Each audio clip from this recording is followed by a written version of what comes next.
नमस्कार, आप देख रहे हैं हॉर्नबिल टीवी और मैं हूं आपके साथ निशी भाटिया। बुलेटिन की शुरुआत करते हैं उत्तराखंड से आई कुछ खास खबरों के साथ।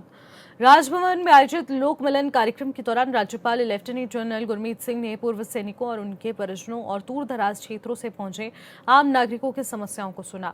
इस दौरान उत्तरकाशी, टिहरी, पौड़ी, हरिद्वार और देहरादून से आए लोगों ने भूमि विवाद, रोजगार, ग्राम विकास और आर्थिक सहायता से जुड़े मामलों को राज्यपाल के सामने रखा। राज्यपाल ने अधिकारियों को निर्देश दिए कि सभी शिकायतों का तय समय सीमा के भीतर प्रभावी समाधान सुनिश्चित किया जाए और जनहित के मामलों में किसी भी तरह की लापरवाही बर्दाश्त न की जाए। कार्यक्रम के दौरान कई लोगों ने राज्यपाल को अपनी स्वलिखित पुस्तकें भी भेंट की। राज्यपाल ने खिलाड़ियों और छात्राओं को शुभकामनाएं देते हुए कहा कि उत्तराखंड की बेटी और युवा लगातार प्रदेश और देश का नाम रोशन कर रहे हैं।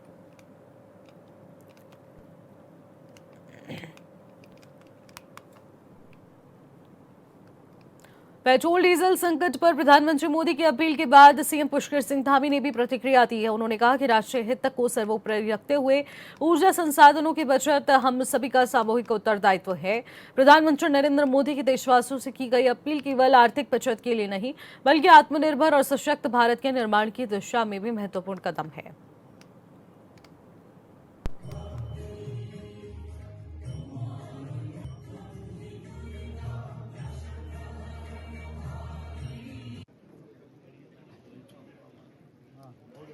देखिए, एक तो हम लोगों ने पहले से ही चूँकि जब ये शुरुआत में संकट आया था उस समय माननीय प्रधानमंत्री जी की अध्यक्षता में सभी देश के सभी मुख्यमंत्रियों के साथ उनकी बैठक हुई थी और सभी ने अपने अपने ऑप्शन भी दिए थे। तो हमारे यहाँ पर पहले से ही चूँकि अन्य ऑप्शन जो पेट्रोलियम के पदार्थों के अतिरिक्त, गैस के अतिरिक्त हो सकते हैं, उन सभी पर हम लोगों ने उनको ऑप्शन के रूप में पहले ही लिया था। जैसे यहाँ पर हमारे पास वन निगम की बहुत सारी लकड़ी है, यहाँ पर हमारे पिरूल के बनाए हुए पैलेट्स हैं, अन्य जो हमारी सोलर है, उन सब पर हम जाएंगे। और जो प्रधानमंत्री जी ने अपील की है तो मैं भी कहना चाहता हूँ कि अपने जो हमारे पेट्रोलियम से चलने वाली गाड़ियाँ हैं, डीजल से चलने वाली गाड़ियाँ हैं, उनको हम लोग सीमित मात्रा में कर दें। उनके जो विदेश यात्राएं हैं वो यात्राएं भी उन्होंने कहा है कि न करें और सोना भी न खरीदें, क्योंकि 1 साल तक बचें, जिससे कि विदेशी मुद्रा भी हमारी जो है वो रहे।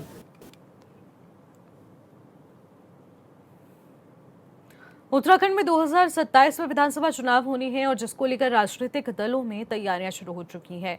हाल ही में बीजेपी ने अपने विधायकों की परफॉर्मेंस को लेकर एक सर्वे कराया, जिसमें बीजेपी के 8 विधायकों की परफॉर्मेंस खराब आई है। माना यह भी जा रहा है कि इस बार जिस भी विधायक का बीजेपी की पॉजिटिव फीडबैक नहीं मिला, उस विधायक को टिकट नहीं मिलेगा। ऐसे में बीजेपी के 8 विधायकों के टिकट पर संकट के बादल मंडरा रहे हैं। हालांकि बीजेपी के प्रदेश महामंत्री कुंदन परिहार ने कहा कि चुनाव में अभी 10 महीने का समय बाकी है। जो सर्वे फिलहाल हो रहे हैं, 10 महीने बाद भी वही सर्वे पूरी तरह से प्रासंगिक किए जाएंगे और ऐसा बिल्कुल भी नहीं है। उन्होंने कहा कि जो भी हमारे संगठन की ओर से रिपोर्ट आएगी उसके आधार पर प्रदेश की कोर कमेटी की बैठक होगी और उसके बाद केंद्रीय कोर कमेटी की बैठक होगी, तब टिकट फाइनल होंगे।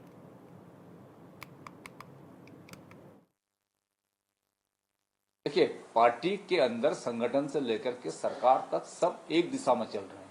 आपने बात सर्वे की है।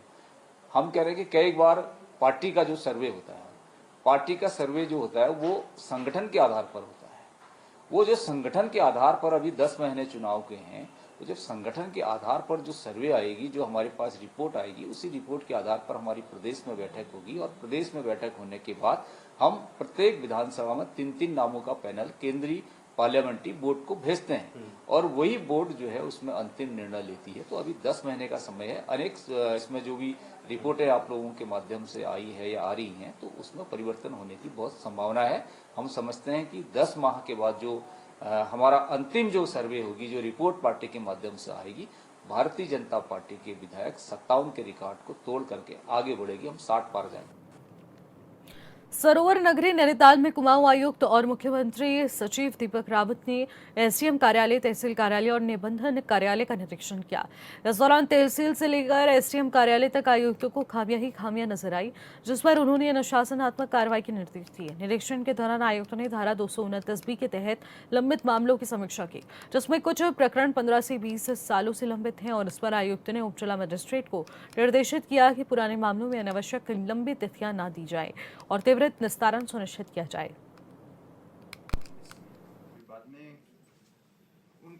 कि जो 176 के बंटवारे के मामले हैं, इसमें पूर्व में निर्देश मैंने दिए थे कि ऐसे मामले जहां पे कि प्रारंभिक डिप्री बनने के आदेश हो चुके हैं, लेकिन उसके बावजूद भी लेखपाल उसको नहीं बना रहे हैं, पटवारी नहीं बना रहे हैं, उनको चिन्हित करने की बात की गई थी। तो आज मैंने देखा ऐसे कुछ मामले हैं जिसमें कि उसके बावजूद भी, निर्देशों के बावजूद भी कुर्रे नहीं बने हैं। तो इसमें एसडीएम से कहा गया है कि ऐसे जो कर्मचारी हैं उनको एक शो कॉज देके इनके विरुद्ध अनुशासनिक कार्रवाई करी जाए। अभी 143 के मामले में फिलहाल अभी देख रहा हूं, जिसमें मैं चेक करूंगा कि आवेदन की तिथि कब थी और बहुत लंबा विलंब किसी में है तो उसमें कार्रवाई की जाएगी। सब रजिस्ट्रार का दफ्तर अभी देखा गया, उसमें मेनली मैं ये देख रहा था कि जो रजिस्ट्री एक बार हो जाती है उसके बाद ओरिजिनल कॉपी जो आवेदक को मिल जानी चाहिए, उसका जो रख रखाव का तरीका है ये ठीक नहीं है। यहाँ तक कि पर्ची जो रसीद की लेके जा रहा है कोई, उसकी भी कोई रिकॉर्ड कीपिंग नहीं है। बहुत से मामले मुझे ऐसे मिले जो रजिस्टर में तो ये दिखाया गया कि कोई नहीं ले गया उसको, लेकिन जब प्रिंट मांगा गया तो रजिस्ट्रीज भी नहीं मिली। भाजपा महिला मोर्चा की प्रदेश अध्यक्ष रुचि भट्ट आज खटीमा पहुंचे, जहां जिलाध्यक्ष डॉक्टर विनीत सक्सेना नेतृत्व में आयोजित प्रेस कॉन्फ्रेंस में उन्होंने चंपावत प्रकरण को लेकर कांग्रेस पर तीखा निशाना साधा। रुचि भट्ट ने कहा कि कांग्रेस जनता को भ्रमित करने और मुख्यमंत्री पुष्कर सिंह धामी को पूरी तरीके से भ्रमित करने और जनता के सामने मुख्यमंत्री की छवि को धूमिल करने की कोशिश कर रही है। उन्होंने आरोप लगाया कि जांच एजेंसियों की ओर से सामने आए तथ्यों से लेकर कांग्रेस की राजनीति बेनकाब हो चुकी है। प्रदेश महामंत्री रेशमा रस्तोगी और जिलाध्यक्ष डॉक्टर विनीता सक्सेना ने भी कांग्रेस की झूठी राजनीति पर निशाना साधा। महिला मोर्चा ने कहा कि वो किसी भी साजिश हो नाकाम करेंगी और महिलाओं के सम्मान और विकास के लिए बीजेपी सरकार के कार्य को आगे बढ़ाएंगी।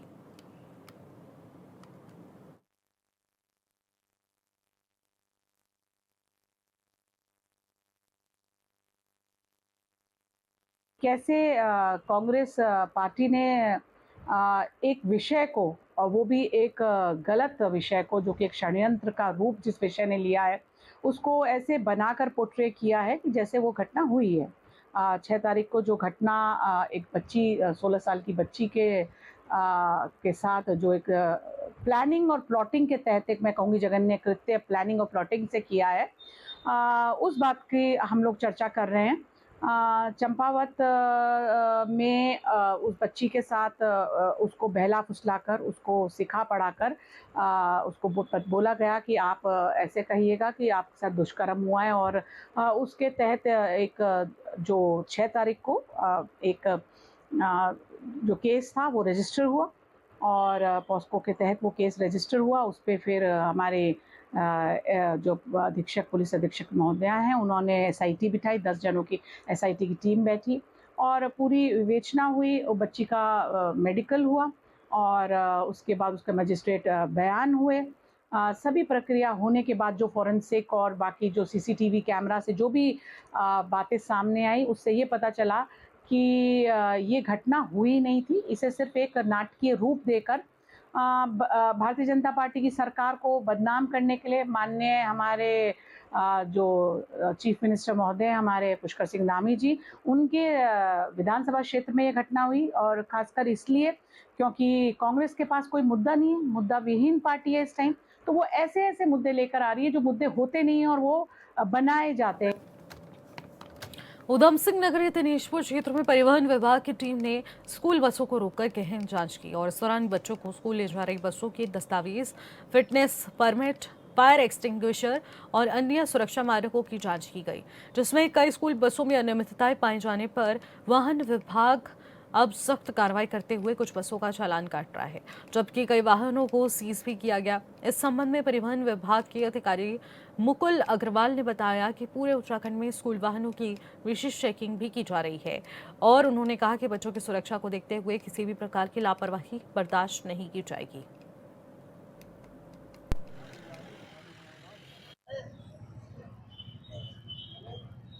ऑटो वाला भी परेशानी नहीं। ऐसा है कि संभागीय परिवहन हल्द्वानी द्वारा विशेष चेकिंग अभियान चलाया जा रहा है। जो स्कूल बस जिनके परमिट नहीं है, टैक्स नहीं है और जिसमें फायर इक्विपमेंट नहीं है और जो रोड सेफ्टी के मानक को पूरे नहीं कर रहे हैं, उनके विरुद्ध अभियान चलाया जा रहा है। 2 दिन का अभियान था, 13 और 14 तारीख का, जिसमें अभी तक हमने 20 बसों का चालान कर दिया है और 2 गाड़ियों को बंद कर चुके हैं हम। क्या क्या अनियमितताएं पाई जा रही है? अनियमितताएं इसके अंदर इनकी गाड़ी की फिटनेस नहीं है, गाड़ियों का टैक्स जमा नहीं है और जो फायर हैं और फायर के अलावा सीसीटीवी कैमरा है, VLTD है, इसमें डिवाइस है और इमरजेंसी किट होती है बच्चों की, जो फर्स्ट एड किट होती है वो भी नहीं है। बहुत सारी अनियमितताएं मिली हैं बसों में। इनके विरुद्ध अभियान चलाया जा रहा है और लगातार चलाया जाता रहेगा। दिनेशपुर क्षेत्र में बहुत सारी बसें सही भी मिली हैं, किंतु जो बसें गलत मिली हैं उनको बंद करने की कार्रवाई की जा रही है और ये अभियान आगे भी चलता रहेगा। लगातार देख तो इनका प्रयास किया जा रहा है कि ओवरलोड सवारी न, ओवरलोड अगर बच्चे पाए जाते हैं तो उसके खिलाफ हम कार्रवाई करते हैं। गाड़ी बंद करने की, गाड़ी सीज करने की और चालान की कार्रवाई की जाती है और बिना डीएल में जो ड्राइवर बिना डीएल के चल रहा है और जिसकी वर्दी नहीं पहनी है उसके खिलाफ भी कार्रवाई। टुमनपुरी में उत्तर प्रदेश को जोड़ने वाले लक्सर बिलावली मार्ग पर तेज रफ्तार का कहर देखने को मिला। आपको बता दें, जहां एक कार ने स्कूल से घर लौट रही 5 छात्राओं को जोरदार टक्कर मार दी। हादसे में 3 छात्राएं गंभीर रूप से घायल हुई हैं, जबकि 2 छात्राओं को मामूली चोटें आई हैं। आनन फानन में स्थानीय लोगों की मदद से सभी छात्राओं को तुरंत अस्पताल पहुंचाया गया। डॉक्टरों ने गंभीर हालत को देखते हुए 2 छात्राओं को हायर सेंटर देहरादून रेफर कर दिया, जहां इलाज के दौरान एक छात्रा की तो मौत ही हो गई, जबकि दूसरी छात्रा की हालत अभी नाजुक बनी हुई है। बताया जा रहा है कि हादसे के बाद कार चालक मौके से फरार हो गया। पुलिस ने मामला दर्ज कर जांच शुरू कर दी। सर, मेरे स्कूल का नाम Shri Vegraj memorial public junior high school है। जैसे ही बच्चे छुट्टी होने के बाद गांव डुमनपुरी पहुंचे। गांव डुमनपुरी पहुंचने के बाद 2 बच्चे Shri Vegraj memorial junior high school के बच्चों को एक कार वाला कुचलते हुए गांव में पहुंच ही लिए थे, तो वो भाग इधर रायसी की तरफ को आया। रायसी की तरफ को आने के बाद उससे डर था कि कभी गांव वाले घेर कर पिटाई ना कर दो, तो वो उसका अनबैलेंस हो गया और अनबैलेंस की स्थिति में वो शिव मंदिर से थोड़ा सा जस्ट मेरे स्कूल से लगभग 50 मीटर पहले, मेरे स्कूल से 50 मीटर पहले 2 लड़कियों को कुचलते हुए, बुरी तरह से कुचलते हुए आगे की ओर रायसी की ओर निकल गया और बहुत ही स्पीड में गाड़ी थी। फिर मैंने उनकी मदद की। बच्चों को चोट आई? मेरी जो जानकारी में आई है 5 बच्चों को चोट आई है। इनमें जो है आपकी स्कूल की हैं जो गांव में पहुंच गई थी। लगभग गांव के बच्चे, जैसा बच्चों ने बताया है और ऑटो वाले ने भी बताया कि वो जो पेड़ के पास है, गांव के पास में पेड़ है पहला, बिल्कुल कुछ परिवार भी रहते हैं, वहाँ पर मारी है वो। तो जस्ट और हम 3 लड़कियाँ आगे आ रही थी, हम हर्ष कॉलेज में यूनिवर्सिटी भरवाने आ रहे थे, तो कार वाला जस्ट दोनों लड़कियों को ठोक के वे हमारे से थोड़ी सी पीछे ही थी और फिर हमें 3 लोग वाहनों को ठोक दिया। मतलब कि मैं तो बच के, मेरे हल्की फोनी लगी, बस उन दोनों लड़कियों को ठोक। खबरों में आगे बढ़ेंगे। मसूरी में रेहड़ी पटरी कमजोर वर्ग कल्याण समिति की ओर से चलाया जा रहा धरना प्रदर्शन आज 37वें दिन जारी है। धरने पर बैठे व्यापारियों ने नगर पालिका और शासन प्रशासन के खिलाफ जमकर नारेबाजी की। व्यापारियों ने फैसला लिया है कि वो न्याय के देवता महासू महाराज के मंदिर जाकर न्याय की गुहार लगाएंगे और अपने रोजगार की लड़ाई लड़ेंगे। पटरी व्यापारियों का कहना है कि पिछले 9 से 11 महीने से वो बेरोजगार है। नगर पालिका की ओर से दी गई जगह पर उनका कारोबार नहीं चल पाया, जिससे आर्थिक और मानसिक परेशानी बढ़ रही है। उन्होंने आरोप लगाया कि चुनाव के समय पर नेता बड़े बड़े वादे जरूर करते हैं, लेकिन सत्ता में आने के बाद गरीबों की सुध नहीं लेते। 13 मई को न्यायालय के फैसले आने के बाद अगर फैसला उनके पक्ष में नहीं आया और सख्त आंदोलन करने की चेतावनी इस दौरान दी गई।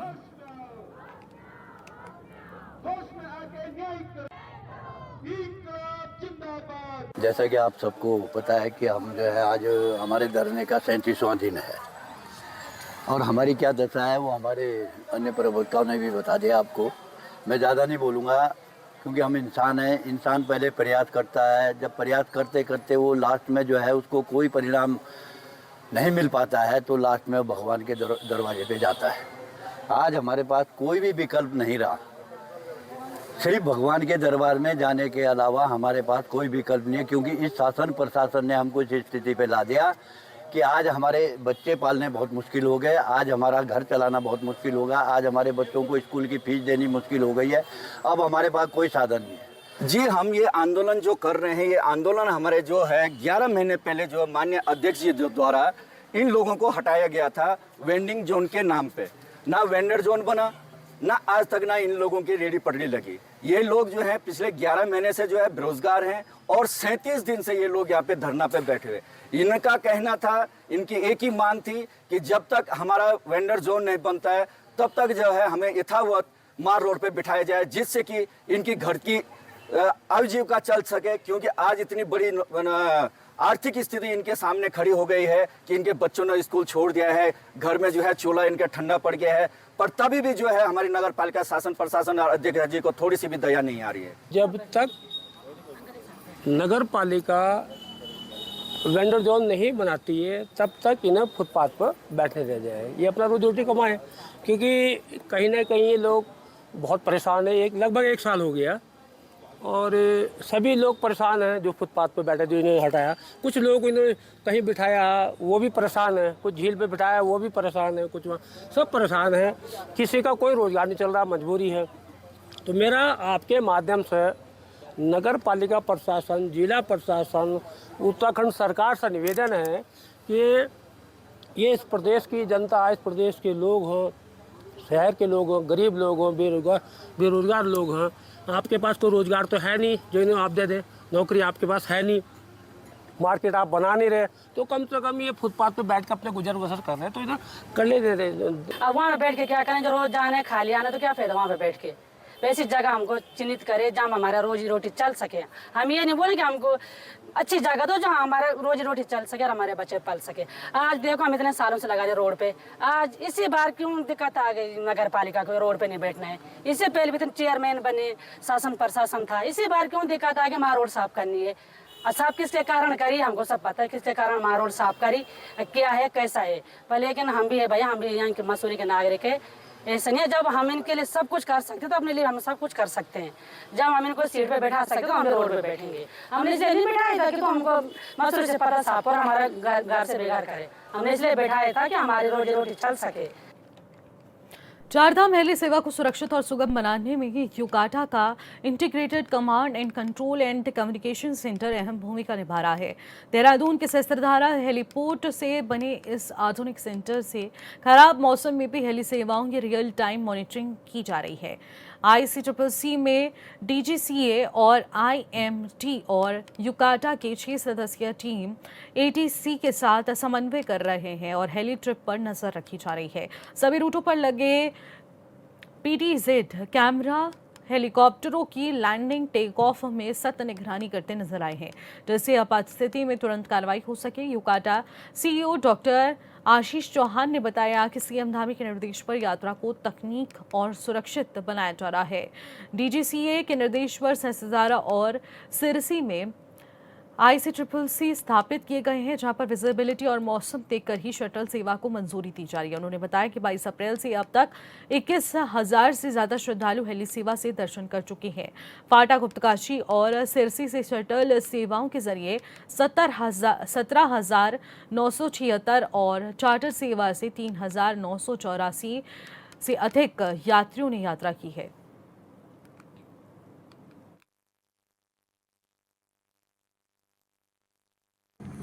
DGCA के डायरेक्शंस के क्रम में हम लोगों ने integrated command and control and communication centre जो इस्टेब्लिश किया है सिरसी और सहस्त्रधारा में, ये एक क्रूशियल रोल इस सेंस में प्ले करता है कि वहाँ पे DGCA के जो रिप्रेजेंटेटिव होते हैं वो बैठते हैं, मैट ऑफिसर्स जो कि आपके मेट्रोलॉजिकल डिपार्टमेंट के ऑफिसर्स हैं वो भी रहते हैं, साथ ही वो ATC के कंटिन्यूसली कॉन्टेक्ट में रहते हैं और उसके बेसिस पे ही हम लोग सेफ फ्लाइंग को इंश्योर करते हैं। बैड वेदर कंडीशंस को या अचानक से चेंज होने वाले वेदर के केस में हम लोग जो फ्लाइंग को स्टॉप करते हैं या सिक्योरिटी के दृष्टिगत और जो क्रूशियल डिसीजंस लेते हैं वो विजिबिलिटी को लेके भी लगातार उस पर नज़र रखी जाती है। इसके अतिरिक्त जो हेलीकॉप्टर्स की लाइव ट्रैकिंग होती है या इसके अलावा भी मल्टीपल एविएशन सेक्टर के जो मैटर्स होते हैं उनको ये लगातार मॉनिटर करता है और डील करता है, तो इससे कहीं ना कहीं स्मूथ तरीके से या सेफ तरीके से यात्रा को इंश्योर करने में महत्वपूर्ण मदद मिल रही है। प्रधानमंत्री नरेंद्र मोदी की ओर से सोना, तेल और अन्य वस्तुओं के अत्याधुनिक भंडारण और निवेश को सीमित करने की अपील का हरिद्वार के स्वर्णकार नरेश वर्मा ने समर्थन किया है। उन्होंने कहा कि हर नागरिक का परिवार, समाज और राष्ट्र के प्रति जिम्मेदारी प्रमुख कर्तव्य है। अगर सोना खरीद पर नियंत्रण की बात होती है तो उसका असर कारोबार पर पड़ना स्वाभाविक है, लेकिन सामाजिक दृष्टि से ये कदम जरूरी है। उन्होंने कहा कि समाज में अत्यधिक भंडारण और निवेश की प्रवृत्ति बढ़ रही है, जिससे महंगाई और असमानता पैदा हो रही है। वैश्विक आर्थिक परिस्थितियों को देखते हुए प्रधानमंत्री की अपील दूरदर्शी सोच का हिस्सा है।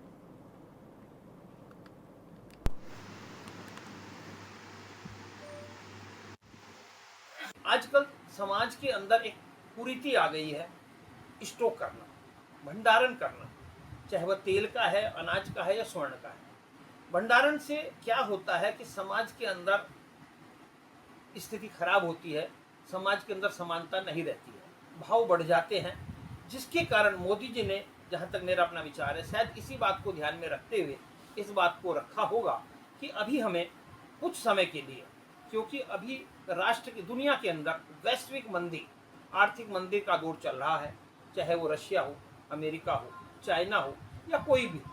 लेकिन इन चीज़ों को ध्यान में रखते हुए मोदी जी ने पूर्व में ही आह्वान किया है कि अभी हमें इन चीज़ों पर कंट्रोल करना चाहिए। इसलिए मैं जनता से भी, अपने स्वर्णकार भाइयों से भी और उन लोगों से जो लोग विशेष रूप से स्वर्ण में निवेश करने की दृष्टि से निवेश कर रहे हैं, यह उनके लिए है। बाकी हमारी ब्याह शादियाँ होंगी, हम बहू बेटी के लिए जो आवश्यक चीज़ है उसको तो हम लेंगे भी, देंगे भी, लेना भी चाहिए, क्योंकि हम अपने सामाजिक रीति रिवाज को नहीं बदल सकते। हरिद्वार के लक्सर में एक धार्मिक मेले में उस वक्त अफरा तफरी मच गई जब पुरानी रंजिश के चलते दो पक्षों में खूनी संघर्ष हुआ। बता दें कि मजार पर मेले में पहुंचे एक परिवार पर लाठी डंडे और धारदार हथियार से हमला किया गया। हमले में आधा दर्जन से ज्यादा लोग घायल बताए जा रहे हैं। घटना का वीडियो अब सोशल मीडिया पर तेजी से वायरल हो रहा है, जिसमें मेले की सुरक्षा व्यवस्था पर भी बड़े सवाल खड़े हो रहे हैं।